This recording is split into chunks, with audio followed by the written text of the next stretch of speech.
You've probably heard me say this so many times you're sick of it, but I'm going to make this case one more time. I assure you, if you read your contract line by line to your clients, you will have more success in getting the project signed off on right there at the spot. Toward the end of the consultation, I will usually say something to the client like, would you like to know how my company works? And then we'll sit down at the table and I will use my contract to explain in an organized, linear fashion what the experience of working with me is going to be like.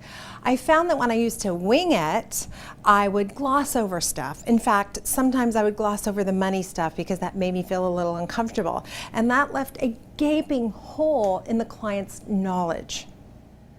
I learned the hard way that when a client needed additional information following the consultation, it was usually because she'd tried to share my contract and her enthusiasm for hiring me with her spouse or her partner. And not being able to answer those critical questions left her spouse or partner with the impression she hadn't really done a thorough job of vetting me. And that put her in a bad situation. It wasn't good. Then I found I had to go back and work really hard to regain lost territory. Instead, when I read the contract line by line, I make sure I'm answering all the questions the client has on the spot, lots of questions they may not have thought of, and most importantly, I'm not leaving that customer with questions that have gone unasked. We've talked it over. It makes such a difference, and I think you're going to find you're going to close way more sales if you get into the habit. The other thing is it's going to give you so much confidence talking about money and talking about business and talking about systems.